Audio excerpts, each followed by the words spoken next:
Well, good morning, Interbet fans, and welcome to the Greyville race meeting for Sunday, the 28th of March, where we have an 8-race program, and there is a pentometer of 24 good to soft going, 8-meter false rail, which is definitely going to inconvenience those horses on the outside. Greyville, you get a run up the middle of the track first before the others have got into the straight. You've got a big advantage. So we're definitely looking at the draw as being a factor, and the pace today will also be a factor.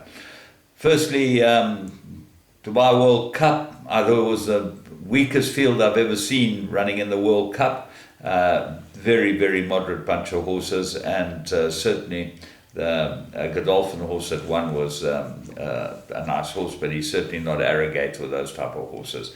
And sad to have missed it. First time, I think, in over 20 years I've missed a Dubai World Cup, but no interest from South Africa, which makes it extremely difficult. But interest racing here was Summer Pudding. She was unbelievable, really good. She's a machine, and she just cantered past them, made them look like a bunch of hacks. I know it wasn't the strongest field, but she certainly, after the comeback from Cape Town, was most impressive. And good day's racing was had by all, but today we should kick into a very good day's racing.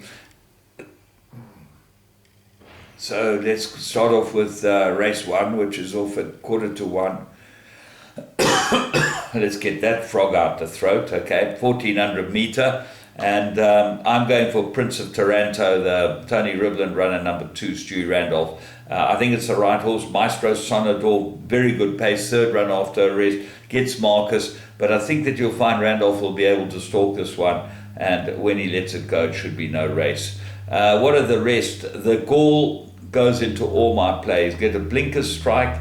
I know Billy Jacobson's a very underrated rider. He rode a very good winner the other day, and when you give him a chance, he's going to get them to run well, and I think the Gall will go very well, number 7 on the card. Dog Ratty and Chocolate. Chocolate showed pace last time, gets Lyle Hudson on again. So I think there'll be plenty of pace around, and Prince Taranto can just stalk them and pounce, and I think he'd do the job. Race 2, which is a graduation plate, 1400 meters. This is a super race. You've got Captain of Stealth, the Vaughan Marshall inmate with Anton Marcus on it, which will go to the front, and he is a front runner, and he has class, this horse. If he's fit and well, Russian Rock has got to be able to run him down. Russian Rock won the Guineas. It looked like a substandard race. I thought Malmoose ran way below his form and got interfered with. So we'll see today whether Russian Rock is as good as they say he is. He did have no luck in the Derby. That didn't go for him. So he's obviously got tremendous ability, but I'm going to go with Captain of Stealth strongly. Tread Swiftly, that might be the third choice. Race 3, Maiden Plate. They go 2,100 meters, and the interesting horse here is Mystery Boy. Ran such a good race first time out. Ran on really well, then he behaved extremely badly. His next start with Warren on him, then he got no luck at all next time with Billy Jacobson from a bad crawl. He could be a big improver. I'm going to put him into all my play. Predator's your favourite, got good form. Alison Wright's in good form. She's number 4 on the card with Lyle Hudson. But then it doesn't stop there, because I think Secret Giver might be the right horse. Top of the speed rating, Warren rides it. I liked its last start, but I don't know how strong that form is, because if you look, Zero Rate ran close enough, and he ran 3 lengths behind. And then there was another one in this race that also ran in that race. Let's see where I could find it. There we are. Storm Cry ran 5 lengths behind, and Storm Cry is not that good. He hasn't shown that he's good enough to be able to beat this lot. So I'm going with Secret Giver. I think he might be the right horse. Arminus and Command Council, both worth including, with Decorated, who might improve on the turf if you're going to go for more horses. Coral Copy is Marcus's ride, and he improved last time. He ran in that August race, red race. That was the horse I was looking for, and he should go well here as well, but he's obviously got problems being a 5-year-old and only had 4 starts. Well, maybe that's one of that Shane's game. Race 4, Maiden Plate, fillies and mares, 2,100 meters, and I'm going to go with Nicholas Patel and MJ Woodendale. Ananova, I think this form is outstanding. 2 extremely good runs. A lot to like about this one, but Nicholas is going to have to be awake because there are a couple of top riders looking to overturn him here. Cooper Trooper, Marcus, drawn 8. So it will be interesting to see where that goes and where Patel goes. If I was Patel, I'd just be following Marcus and waiting. But I would think that Ananova might go to the front. Look for improvement from Siberian Sunset. This is a big find in the race. It's 20-1. Muzieni, go back 3 runs. Very, very nice run, and it's got to have a chance on that. Gypsy Magic improved on the poly, comes back to the turf. Tony Nassif's runner, he produced an upset the other day. And Top Mia Poly is second run after a rest, but had 3 very nice runs. So, very competitive. Race 5, Pinnacle, 2,200 meters. Looks like an absolute 2-horse race here. And that is Favor, who's 4 kilograms better off with Shareholder for a 1-length beating. And then Shareholder. But remember, Shareholder came from an impossible position, was given a really, really ordinary ride, especially with the weight that he had on his back. He had 51 on his back. He had to be following Matterhorn. But Serena Mudley, in his wisdom, showed that he really is not a thinker, because he should have had it all sorted out, and that's where he should have been. And he would have won. But he didn't win, so now he's got to meet Favor on 4 kilos worse terms. That doesn't help him, but I think it's between the 2. Gentleman's Wager shown that he's probably better on the poly.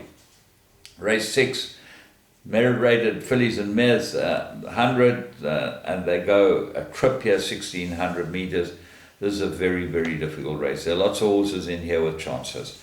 Third runway, looks like a big filly because she ran in all the best races in the Cape, so they obviously think a lot of her. Preferentials on a roll, got to go into the play, and doesn't look like she's harshly treated as a 5-time winner out of 16 starts. And certainly third runways won 4 and run 4 places out of 14 starts, and got to give her 4 kilos. That makes it very difficult. And it just shows you where horses play. Stelvia, I'm going to go into number form. Front runner could go well here. Silver Magic in very good form at the moment, and I still think Blinkers will make her an even better filly. Glory Day's second run, don't like that, but Richard Fourie gets a ride on it, so you've got to take note of that. Jack Spurred, I think this might be the find of the race. Serena Mudley for Michael Roberts, got very good form, Jack Spurred, and this is probably her best course and distance. Jacqueline might need a run, it's got good form as well. And then Master Keys, I'm waiting for this filly to go over a bit more ground. She runs on well, so she could run on and then Drama Queen well. She looks like she's held, but I'm not sure. Race 7, the King's Cup, 1,600, 2-horse race. I'm going My Hope and Dreams as my top choice. Serena Mudley rides it because he gets the 52, and Serena Mudley's got a big day to atone today and could go very well. And then Silver Operator, number 6, gets the blinkers, gets Marcus. That's a typical Marcus move. He has ridden it before, but they put the blinkers on Silver Operator, and he ran in a very, very tough Met last time. So he's got to have a big chance of being able to win a race like this if they don't find it on the sharp side. But he has shown good form, and he could be hard to beat. Dangers, Mary O's front runner, and if they're running from the front, she'll be hard to peg back, and Guru's Pride obviously come to a bit of form. Race 8, Maiden Plate, and they go 1,600 meters. And the favourite here is After the Rain, a very nice first run. Anton jumps on it again. He rode it first time out, and there was money for it, so they obviously think a lot of it. And it's meeting a field that looks very, very ordinary.